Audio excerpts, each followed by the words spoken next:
নমস্কার বন্ধুরা, মায়ের রন্ধনশালা এবং ব্লগার চ্যানেলে আপনাদের সবাইকে স্বাগত। তো আজকেও আমি একটি রেসিপি নিয়ে চলে এলাম। আজকে আমি বানাবো এই গরমের সময় কাঁচা আমের চাটনি। তো কাঁচা আমের চাটনি বানানোর জন্য আমি কড়াইতে সর্ষের তেল দিয়ে দিয়েছি, আর তাতে ফোড়নে দিয়েছি শুকনো লঙ্কা, আর এখানে হচ্ছে কালো সরষে। তো ফোড়নটা এখানে ভাজা ভাজা হয়ে যাওয়ার পর আমি এখানে আমটাকে একটু মোটা করে, মানে খুব বেশি পাতলা বা মোটা নয়, মিডিয়াম সাইজ করে লম্বা করে কেটে রেখেছিলাম। তো সেই আমটাকে আমি ফোড়নের সাথে নাড়াচাড়া করে ভেজে নিই।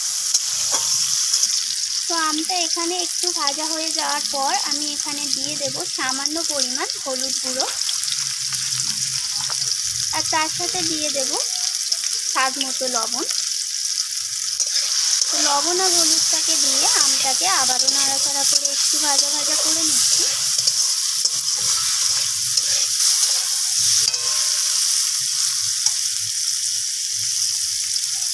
এখন আমি এখানে দিয়ে দেব চাটনির স্বাদ অনুযায়ী চিনি।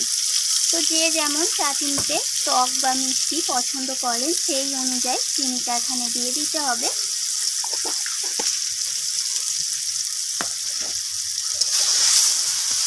তো চিনিটাকে দিয়ে আমের সাথে আবারও নাড়াচাড়া করে চিনিটাকে এইভাবে রান্না করে নিচ্ছি। আর দেখুন চিনিটাও গলতে শুরু করে দিয়েছে।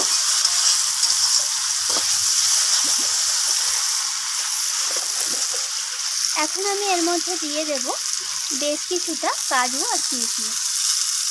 তো এই কাজু কিশমিশটাকে আগে থেকে আমি একটু জলের মধ্যে ভিজিয়ে রেখেছিলাম, তো সেটাকেই জল থেকে ছেঁকে নিয়ে আমি দিয়ে দিলাম।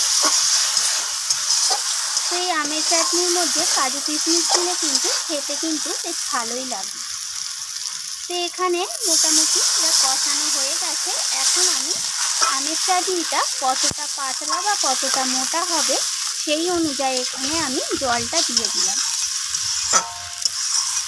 তো এবার আমি এটাকে ঢাকা দিয়ে রান্না করে নেব যতক্ষণে আমগুলো সিদ্ধ হয়ে আসছে। আমি ঢাকাটা সরিয়ে নিয়েছি, আর এখানে সিদ্ধ হয়ে গেছে। এখন আমি এটাকে একটা পাত্রে নামিয়ে নিলাম। এখানে তৈরি হয়ে গেল আমের টক মিষ্টি চাটনি। তো দেখুন চাটনিটা কতটা দারুণ হয়েছে দেখতে। তো রান্নাটি কেমন লাগলো অবশ্যই আমাকে জানাবেন, আর ভালো লাগলে লাইক শেয়ার করতে ভুলবেন না।